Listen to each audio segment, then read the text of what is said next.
we are so excited to welcome our first guest of the day, Lindsay Rhodes. I mean, iconic. I don't know if you guys have followed her for most of her career. Been covering the NFL, every sport imaginable for so long. I love you. I think you're absolutely fabulous. You. And congratulations on your new show. Thanks. The Evaluation. Yeah. Right? We're really excited. I'm really excited. Okay, so we kind of got a little blurb sneak peek of what it's about, but in your words, best explain what fans can expect to see from this show. So I think it will be if you are the kind of draft fan who does your own mock draft. Yep. Yeah. A lot of people or do. We love that. Has an opinion on I know. We have a sicko in right the here. third round, here's who I think will be the best. And we can get value in that spot.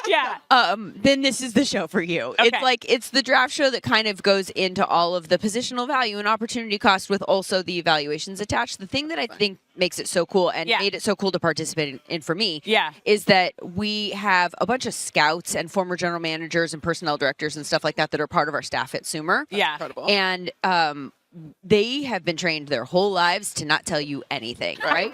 They are so secretive. I remember going to pro days as a reporter and being what did he run? And they're like, no. Sorry, you have to get that from someone else. It's a 40. It's going to come out. Oh, but they timed it themselves, so they have their own that secret. Why they don't want other people to know, just in case they have a little secret insight on a player. That's why they're secretive. It's well, my team might be looking at him for a different reason than you are, so I'm not going to tell you why I think he's going to be great. And then even a lot of times what I found is once they're no longer a general manager, they still don't tell their secrets because they're well, what if I get hired to work for a team again? Yeah. And so these are all of my proprietary thoughts. And so all of our guys just unleashed. So we have a bunch of former general managers having conversations with each other about the guys in the draft. Okay. And then I got to participate and I'm so excited. And then we also have our data scientists weighing in and saying, here's what the data says about from the tracking data. We can pull all sorts of trait evaluations about players. And so it's kind of one conversation with the old school and new school way of looking at evaluation and then trying to figure out what the best ways are in 2026 to find out who is good. Did this change the way that you view draft prospects? Very much so, yeah. How so? Well, and I'm super nerdy, by the way. I need to tell you that I have been I can tell. In the last 5 years, I'm what is a new data metric that we can evaluate? What's the best one?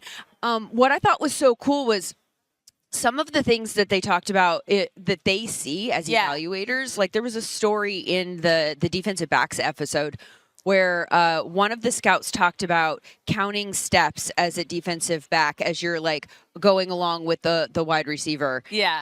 And he was but you can tell which ones don't do that because if you watch their eyes, you can see where their eyes are going. And sometimes if a wide receiver sees where his eyes are going on the field, then they can.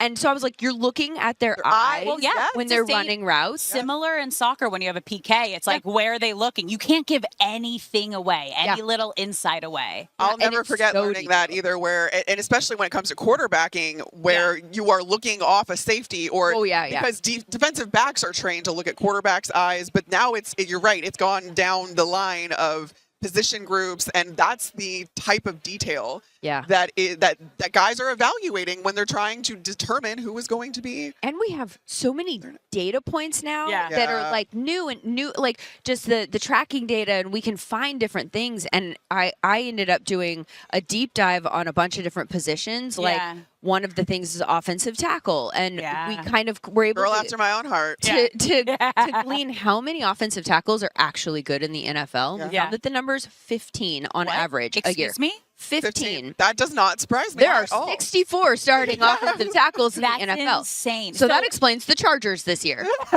Top tier though. It's when you're good, you're good. Yeah. And when you have so what else did these data and analytics? Because that's how you're really understanding kind of the gap between the best of the best and a good player. Yeah. What were some other surprises that you saw once you got a look at the data and analytics that this is really kind of pulling back the curtain on this position or this situation? I think so. What's surprising for me now, but I think it will be for a lot of people at home, and I think it is an ongoing conversation. Yeah. The data about running backs is just it is It is. Which is such a hotly contested position, right? I mean, and then how much do you pay them? How long are their careers? How much tread do they have on them when they leave college? All of that. But also, how much does a very good running back actually do for a team? Interesting. And that's the conversation about positional value and whether you take a running back in the first round. And people go, well, look at like Saquon and CMC. And I'm like, yeah, and they're doing really well on their second teams. Yeah. Because running backs, and we see this with Bijan, we've seen it with Ashton Genty, they're both incredible. Like incredible. Yeah. But they're so dependent on environment and offensive line and quarterback play.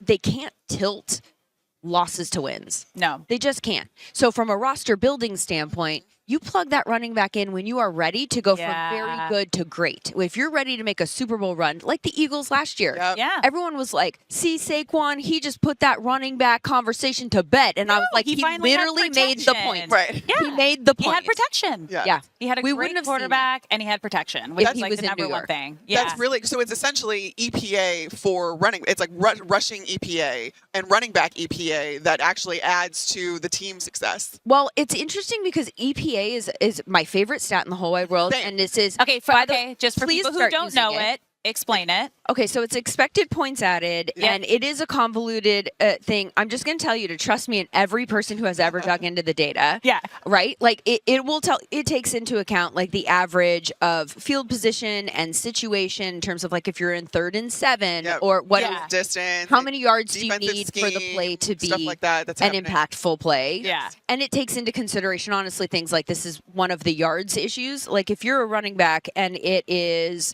3rd and 1 and you gain 4 yards, that is, you just crush that play.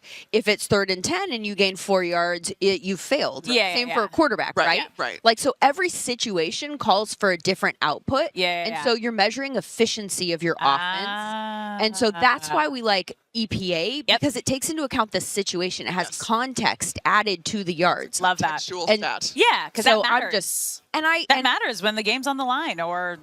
Well, for sure. 4th down, Well, and if you're trying to figure out if your team is good at something, in terms of, like, you want to be predictive. Yes. You want to go, we were good at this in week 1. Okay. Will we be good at it in week 2 and in week 3? Yeah. That's a number that's more likely to tell you whether you're good as opposed to whether you faced a bad defense or something like that. Right. And to people who are like, you can't explain EPA, I don't understand EPA, I say, do you understand how passer rating is calculated? Yeah. No one does. No one does. No one knows anything. They're just like, oh, this is a number that looks fancy, so that's what we're going to go with. And that's just going to determine an entire player's career. Yes.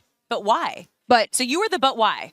Let me explain the but why. Yes. Well, and I just think some are misleading. Yeah. Yes. You know, like you have passing yards and Aaron Rodgers threw for a ton of yards for the Jets. And I had people going like, are you sure he's not that great anymore? And I was like, oh, passing yards. Yeah. Okay, let's break it take down. a step back. Let's break it down a little more. If we're playing fantasy football and you're trying to figure out who you want to start, you're thinking about script. You're like, this team's going to be behind, and so they're going to throw a lot. Yes. That's how you can get a lot of passing yards by being bad. Right. Too. Exactly. It doesn't mean that you were good. It just means that you were behind a lot and you were forced to throw. I was on a team with Jameis Winston who threw for almost 5,000 yards under Bruce Arians, but also threw 30 interceptions. Yes. And you're like, he threw a lot because we were down a lot. Right.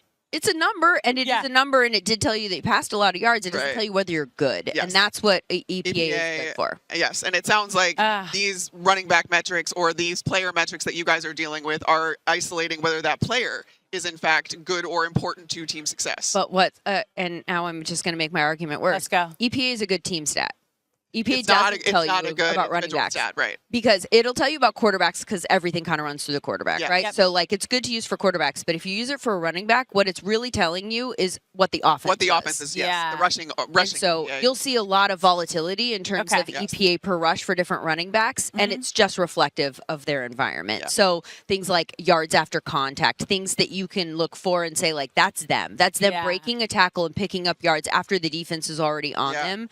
What's unfortunate in terms of making it simple is that the stats that matter for each position are different for each position. Yes. So, but it's really cool that you get to dive into that with people that did this for a living. Experts. Yes. This for the that do it with their eyes. Yeah. And then we do it with like the number. And then we have conversations about it with each other. Oh, that's Does awesome. it ever get contentious where you're like disproving something that they said they saw with their eyes? A little bit. Just like, but the data suggests that. Yeah. Well, But this actually, is where it's like it's really interesting because it's like the data versus like the human factor. Right. That always comes in. And that's always kind of like the delicate balance and that everyone has to have. The draft is an intangible process. Yes. Right? Like there are things that you're not going to be able to measure in your quarterback, for instance, that are very important. Yeah. Like, is he going to be a leader? Is he going to show up every day in the facility and put all of that work in? Like, do we speak the same language? When we sit down and we come up with the game plan for that week and I'm trying to communicate it to you, do we speak a shorthand? That like, can we communicate easily? Because sometimes that person can be very good, but the two of you together, like we all have people like that where you're like, that person's an awesome person, but for whatever reason, when we sit down, it just doesn't click, you know? And I think that is very important in that position, that you click with the people in addition to also being capable and talented. Yeah. Yes. It's crazy because obviously this is the biggest week in football with the biggest game, but the moment the confetti falls, it's draft time. I know. It's draft time immediately. Isn't that the beauty of the NFL? It never like, stops. It never the confetti drops, the light turns out in the stadium, and then it's like, who's next? Take a week off, and then we'll see you in Indy for the Combine. My favorite week of the year. Me too. Are you going to be doing anything at the Combine this year? Yeah, we'll be there. You'll be there? We'll be oh my there on gosh. Radio Row and doing all the stuff. And amazing. So I love the Combine. I feel like the Combine this is kind of like the party version of the NFL. That's all I've ever heard. Everyone's like, if you can get to the Combine, get to the Combine. Yeah. The Combine is... That's where you make your relationships and connections and really get to know people. Yes. Yeah. And coaches and GMs, and they're not really on the clock. They're not preparing for a game. Right. And to be honest with you, the Combine matters in very specific ways to them. They're not like, what is that guy running? What did that guy do? Yeah, like they've got their evaluation. They can see that wherever. And so they're just looking for ways that the person did something that was different than what they thought they could do. Okay. They're like, did he run fast? I thought he was slow. Maybe I should go back and look at his tape. And that's really all they're taking from it. Well, and you said that the draft is an intangible process. The intangible evaluation happens at the Combine when you actually get the your hands on these guys. It's literally what it is. They're there for numbers. But then you get to talk to them. That's like you get the intangible of like putting these guys on a whiteboard because they're meeting with every single team and seeing how they retain information and all of that kind of stuff on top of what the data says. Yep. So where you can figure out if like, is this going to work? The personality vibe. But then how good of a judge of character are you? I mean, there's so many layers. All of this stuff that is so fascinating. I am so excited for you and so excited for this. And for fans to really like kind of get an inside look of what goes into the evaluation of these players and everything going into it. Have you done anything evaluation-wise? I know this is a draft show, but for you personally, since I know you're a big numbers data person, on the Super Bowl. Oh, for sure. Okay. Yeah. Who do you have and why? I like the Seahawks. Are you giving it yet? Okay. Oh, yeah, of course. I like the Seahawks. I think I don't know. Here's how the Patriots can win it, I think. Yeah. Right? I think you have to find a way to limit what Jackson Smith-Njigba does. Yes. Yeah. I'm not sure that they will be able to. Sure. Like, good luck. I've seen real good defenses struggle with that. The Rams, like, he put the Rams in a blender. Yeah. Like, they just didn't know. And they tried a bunch of different things. Like, they were pivoting the whole game, and nothing was working. He's so good. And then if they are able to do that, like put two people on him, then somebody will be open, and then it's up to Sam Darnold, who I think has evolved so much in his quarterbacking development that he'll be able to identify where the open man is. So that part I'm not really thinking is that big of a deal. I think that if Vrabel can find a way to force him to make mistakes and not in the carriage is going to turn into a pumpkin, like kind of crap. That's what I'm hearing a lot. People are like, will he see ghosts again? Are we waiting for the other shoot? I think we're past that. We're past that. We saw Josh Allen throw interceptions in the playoffs. So good defense can bait you into making mistakes. And that's how the Patriots win, is if they do that to Sam. And that defensive front has really come on in the last part of the season and in the postseason, especially where they're getting a ton of pressure. And that comes directly from Mike Vrabel, I have to think. Yeah. And the interior of the Seahawks offensive line is really good, but they're going to get some inside push, and they're going to get tested. Milton Williams, we're talking about him after the Super Bowl for the second year in a row. Wild. I'm worried about the pressure on Drake May. Yes. Because that offensive line is not where I think they even want it to be still. And he also wasn't like, he didn't give the kind of performance that Sam Darnold did in the playoffs. he heavily relied on his defense. He has faced some insane defenses. He has. And the Seahawks are yet another one. I was going to say, they're probably the best of the best. I mean, the Texans, the Broncos, the Seahawks, throw the Browns in that conversation. Absolutely. With defenses. Like, that's 3 of the top 4 defenses in the league that you had to go through in order to get here. But I think we've seen it affect his play. Yeah. So we've seen some turnovers, and we've seen, like, low-scoring games, and we've seen him get sacked, to be honest. And if there's one thing that he needs to work on, and I voted for him for the all-pro quarterback first team. He was my guy over Stafford, and they're both amazing. But, like, I think Drake did amazing things this year. Yes. If there's a hole in his game, it is sack avoidance. Yeah. And we saw Caleb Williams take strides forward in that way. Yes, very much that's so. that's what we still need to see from him. He has 2 games, Drake May, in the postseason where the pressure has led to 0 escape attempts. For him. So he's taking sacks at a relatively high rate in terms of the pressure to sack ratio. Yeah. And what you want to see is what Caleb did this year against the Rams. He had a 0 pressure to sack ratio. None of them turned into sacks, but he had a very high escape attempt. So he's escaping and not just tucking and running, but he's eyes up looking to throw the ball downfield, which is the most efficient way to move the ball downfield. That's the thing that Drake needs to work on. And so I will be keeping my eye on whether or not he's able to get 1 or 2 of those in. Which sounds like such a small number to ask, but it's literally been 0 2 times. That's the margin of error that you're talking about. It's going to be, exactly. Which, I think that's something he did last year, too, when he first got in. Because that offensive line was just an absolute piecemeal offensive line. I was scared to death when Drake May got in for the Patriots, where I was like, his career's gonna be over before it starts. But I think he showed a little bit of that escapability last year, so we'll see if he can get it back for this one. Yeah, Lindsay, thank you so much for joining us. Let everyone know where they can find the evaluation when it airs, all that. All of the goods. Go to sumersports.com because you can also find a link to a live advanced data dashboard that you can have up as a second screen during the game and get all of these weird nerdy stats like live and updating after every single play. There's also a draft guide. Our draft guide went live yesterday. Amazing. So you can find a lot of detail about I know a lot of the other ones tell you like this guy is good and you need to work on this. Ours is more usage. We'll paint a picture from our charting data about how he was used in college, whether he was good in what areas. You can see maybe where he would be good in the NFL, what teams he could potentially do well in.